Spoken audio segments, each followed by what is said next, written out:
Ladies, gentlemen, degenerates, today we're talking about the new Lead&Steel Promethean LP-1 red dot sight.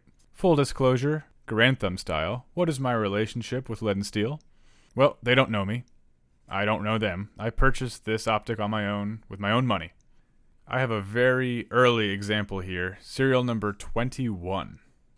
So what exactly is the Promethean LP-1? It's a lower 1/3 optic with a tough aluminum housing. Lead&Steel have made the claim that it's the toughest red dot sight on the market. Time will tell on that one if that holds true. Now this is Lead&Steel's first optic, but that doesn't mean you should look over it. If even half of what they claim is true, we're getting a really good value at the current price. Lead&Steel have a claimed 30,000 hour battery life with CR123 batteries. That's with a circle dot. They also have made comments on social media you should expect to get 50,000 hours with just the dot.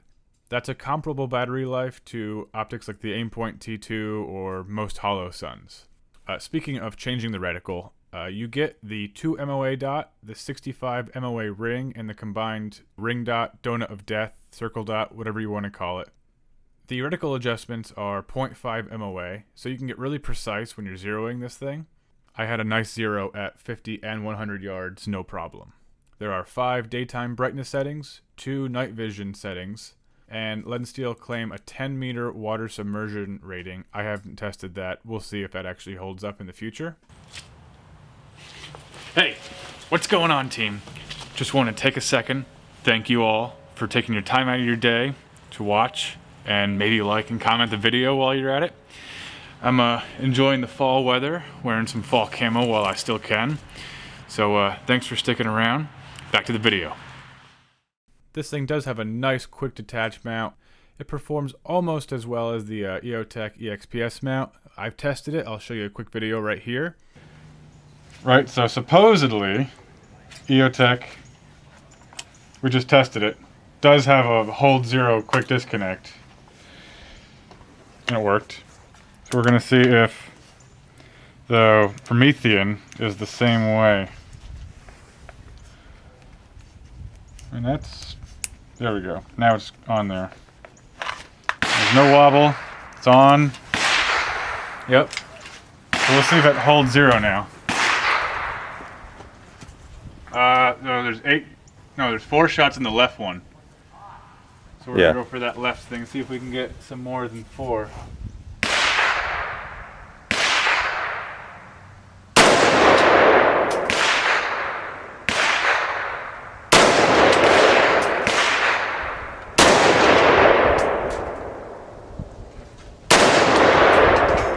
I'd be happy if half of those stayed in there, right?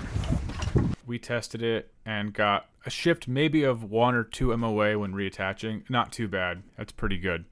Now this optic is heavy. It weighs 11.8 ounces. Compare that to the EXPS3 at 11.2 and the Vortex Huey at 11.6. And it'll almost certainly weigh more than an Aimpoint T2 with most mounts. Now that added heft isn't for nothing. It comes with stronger materials, supposedly. A mod at Lead&Steel has claimed they use a 70-75 aluminum on the main body of the optic and a 60-61 on the hood. Now the reason they chose a weaker aluminum for the hood is they say it makes a crumple zone similar to a car to protect the main body of the optic. So you can just hot swap out the housing if that ever gets dented. But note that that 60-61 aluminum is the same grade aluminum that EOTech uses on their hood of their optic too. So that's already pretty strong by itself. In theory, that means this optic is a little more durable than an EOTech, but we'll see if that actually holds true again. Lead&Steel cut out, as they call, frills as much as they could on this optic, so there's no shake awake and no solar. Honestly, with this kind of battery life, you shouldn't need shake awake or solar anyway, so that's kind of a good thing, less things to break and stop working. Not so good things, this is a brand new optic from a company who hasn't made an optic before, so that means buying it now, you will be the guinea pig. Also, like I said, it's very heavy.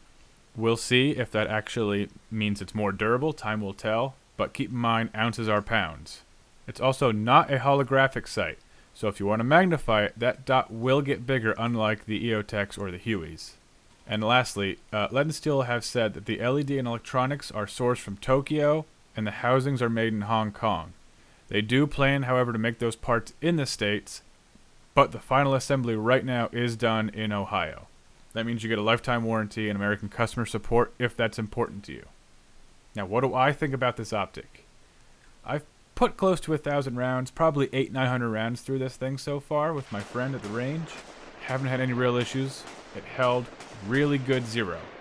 I'm also a huge simp for market competition, so I'm glad there's new offerings out there. I'm glad they're throwing their hat in the ring. That's very good. And finally, I'm sure you've waited for this one. What is the price of the optic? Currently, at the time of filming, it's $275. That's for early adopters. That pricing is set to go on until the end of 2022. Q1 next year, that price is going to shoot up to $350, and the eventual MSRP is going to be at $450, unless inflation hits. We'll see what happens after that. At $275, that's pretty much a steal. Lead&Steel has said they're pretty much breaking even with that price, and I believe it. This is feels like a pretty durable optic, pretty high quality. Also, currently, these are on back order only, so if you want one now, keep your eyes out if they come back in stock. We don't quite know how well the durability and quality claims will pan out in the long run, only time will tell. But most importantly, this is a brand new mailbox optic, and mailbox optics are sick. So if this pushed you over the edge, pick one up. And that's pretty much it for today, guys. Thanks for watching. If you enjoyed it, like, subscribe, leave a comment for the algorithm. Any support you can show to a new channel like mine goes a very long way. I appreciate you, and I'll see you soon.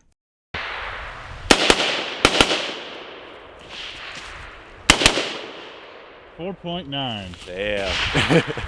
That's good. Yeah.